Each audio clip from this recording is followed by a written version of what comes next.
Hello everyone.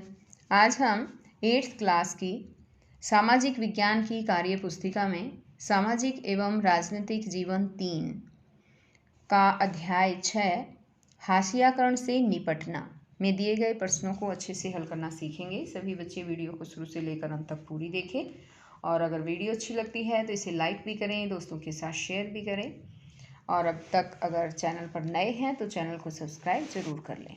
तो यहाँ पर देखिए हम शुरुआत करते हैं पहले क्वेश्चन से और इसमें है कि अपने क्षेत्र में रहने वाले हाशियाई समुदायों की सूची बनाओ। तो हाशियाई समुदायों की सूची में एक तो आ जाता है मेला ढोने वाले, दूसरा है कूड़ा उठाने वाले, झुग्गी में रहने वाले, एकल अभिभावक और सजा काट चुके व्यक्ति। अब इसी तरह से यहाँ पर सेकंड क्वेश्चन है कि इन हाशियाई समुदायों की निम्नलिखित स्थिति पर 2 वाक्य लिखो। जैसे इनका जीविकोपार्जन पर, यानी जीविका जब कैसे वो करते हैं ये, तो इसमें है हाशियाई समुदाय के लोगों को जीविकोपार्जन के लिए मेला ढोने का काम तथा सफाई का काम करते हैं।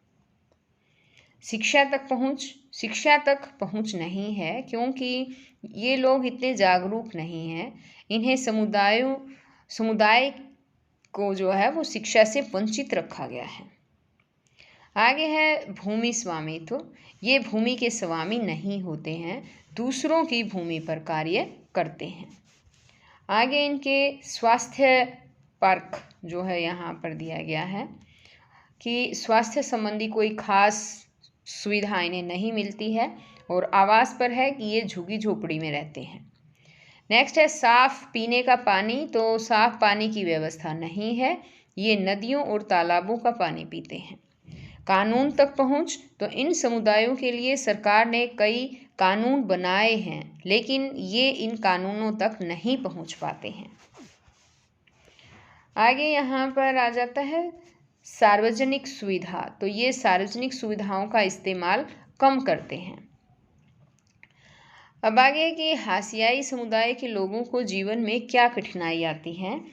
हाशियाई समुदायों के लोगों के जीवन में कई कठिनाइयाँ आती हैं। शिक्षा संबंधित एक है बेरोजगारी, गरीबी, अस्पृश्यता आदि कई कठिनाइयाँ जो है वो आती हैं। अब आगे चौथा क्वेश्चन यहाँ पर है कि नीचे कुछ वाक्य दिए जा रहे हैं, उनके आगे सही या गलत अंकित करो। लोकतांत्रिक देश में हाशियाई समुदाय के लोगों को भी बराबर के अधिकार मिलने चाहिए। तो ये बिल्कुल सही है, टिक कर देंगे। आदिवासी, दलित, मुसलमान, औरतें आदि हाशियाई समूह कहलाते हैं। नहीं, ये गलत है।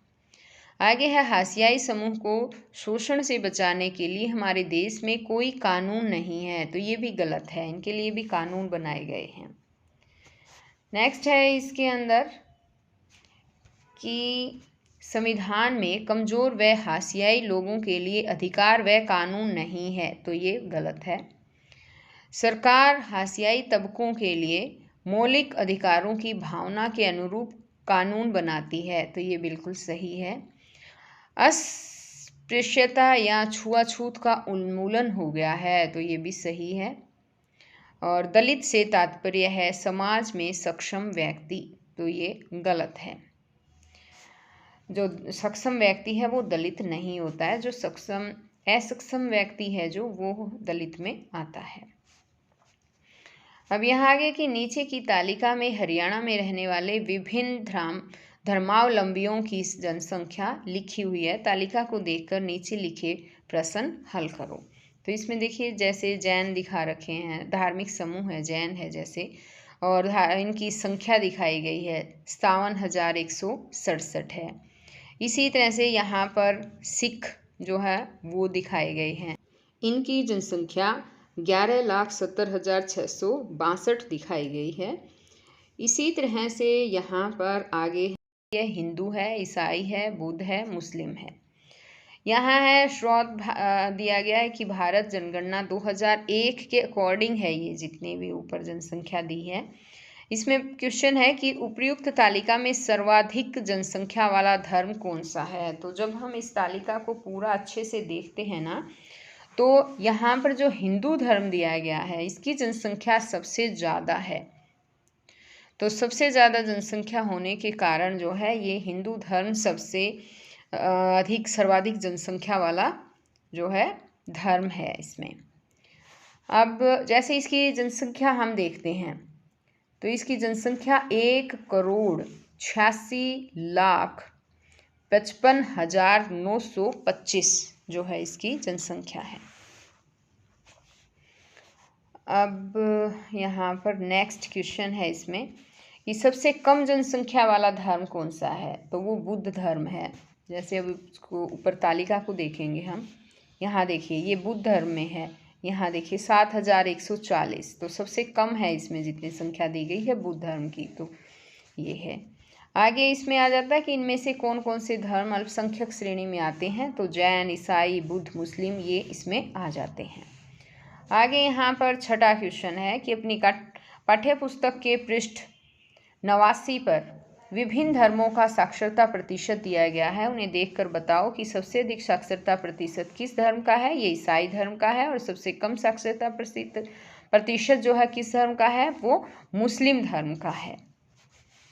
अब इसी तरह से यहाँ पर जब नेक्स्ट क्वेश्चन देखते हैं हम, उसमें है कि हरियाणा में 2001 की जनसंख्या अनुसार 19.3% अनुसूचित जाति की जनसंख्या है।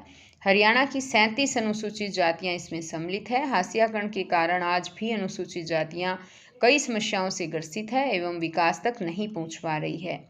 तो इसमें हरियाणा में अनुसूचित जाति का शिक्षा स्तर दिया गया है। यहाँ पर देखिए शिक्षा स्तर केवल पढ़ना लिखना पढ़ना जानते हैं, वो जनसंख्या 1.8 है। प्राथमिक से कम है यानी तो वो 33.6 है। प्राथमिक पढ़े हैं वो 33.6 है। उच्च प्राथमिक पढ़े हैं। इस तरह से सारी यहाँ पर देखिए पूरा इनका शिक्षा स्तर और उनको प्रतिशत में दर्शाया गया है। अब यहाँ पर इसी पर आधारित कुछ क्वेश्चन दिए गए हैं। यहाँ है श्रोत भारत जनगणना 2001 और इसमें यहाँ दिया है उपर्युक्त सारणी में सबसे कम शिक्षा स्तर का प्रतिशत बताओ। तो इसमें तकनीकी शिक्षा स्तर है जो 0.6% है। आगे है उपर्युक्त सारणी में सबसे अधिक शिक्षा स्तर प्रतिशत बताओ। तो इसमें है प्राथमिक से कम स्तर जो है वो 33.6% और प्राथमिक स्तर पर भी इतना ही है 33.6%।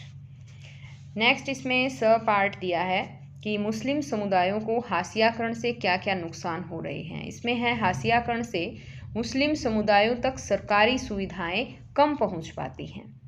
अपने क्षेत्र के हाशियाकरण समूह की समस्याएं लिखो। तो इसमें एक तो शिक्षा की कमी है, एक है बेरोजगारी।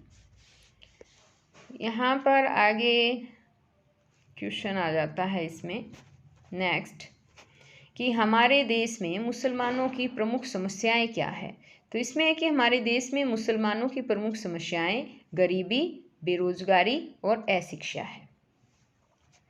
इसी तरह यहाँ नेक्स्ट क्वेश्चन है, इसमें यहाँ पर र पार्ट है इसका कि अनुसूचित जाति अत्याचार का कोई मामला समाचार पत्र से लिखो। तो इसमें है समाचार पत्र में अनुसूचित जाति पर हो रही अत्याचार का एक मामला प्रकाश में आया जिसमें एक उच्च वर्ग के व्यक्ति ने अनुसूचित जाति के व्यक्ति को डंडों से मारा तथा जाति सूचक शब्दों का इस्तेमाल किया। जब यह मामला पुलिस की संज्ञान में आया तो पुलिस ने उचित कार्रवाई की।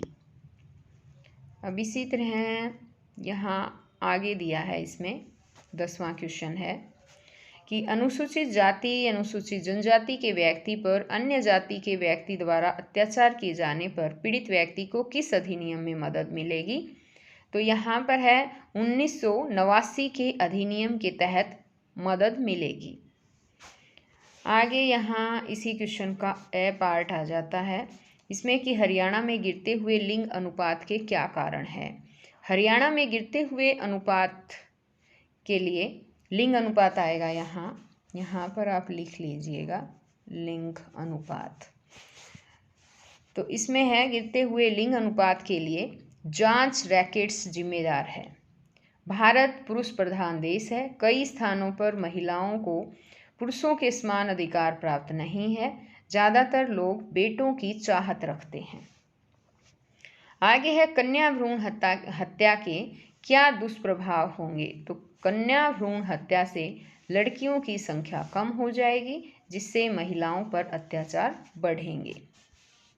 नेक्स्ट पार्ट है इसी में कि उन महापुरुषों के नाम लिखो जिन्होंने दलित अत्याचारों के विरुद्ध संघर्ष किया। तो उसमें एक तो है महात्मा गांधी, दूसरा है भीमराव अंबेडकर और आगे है सावित्रीबाई फुले। इसी तरह से यहाँ पर 11वां क्वेश्चन आ जाता है इसमें कि उन साहित्यकारों के नाम लिखो जिन्होंने दलित समस्याओं पर लिखा है। ओम प्रकाश वाल्मीकि और भीमराव अंबेडकर। तुम्हारे अनुसार दलितों की क्या क्या समस्याएं हैं। तो इसमें अशिक्षा, गरीबी, बेरोजगारी, छुआछूत, बंधुआ मजदूर बने हुए हैं। तो इसमें भेदभाव, जाति प्रथा आदि समस्याएं हैं। आगे यहाँ पर नेक्स्ट क्वेश्चन है इसमें कि कानून के अतिरिक्त अन्य किस माध्यम से दलित संरक्षण किया जा सकता है। तो इसमें कानून के अतिरिक्त हम उच्च वर्ग या समुदाय को समझाकर समान दृष्टि से देखना, अच्छा बर्ताव करना, शिक्षा देकर कर सकते हैं। तुम्हारे अनुसार दलितों के उत्थान के लिए कौन कौन से कदम उठाने चाहिए। तो इसमें सबसे पहला कदम है शिक्षा को बढ़ावा देना। आगे छुआछूत पर रोक, बेरोजगारी मिटाना, लोगों को रोजगार देना, पानी की उचित व्यवस्था, शिक्षा व रोजगार के लिए लोगों को जागरूक करना। अब ये पाठ यहीं पर ख़त्म हो जाता है बच्चों। नेक्स्ट पाठ मैं फिर आपके लिए नई वीडियो में लेकर आऊँगी। अगर आप चैनल पर नए हैं तो सब्सक्राइब भी करें, वीडियो अच्छी लगती है तो लाइक भी करें और अपने दोस्तों के साथ जो है इसे शेयर भी करें। तो हम फिर मिलेंगे नई वीडियो में, तब तक के लिए बाय।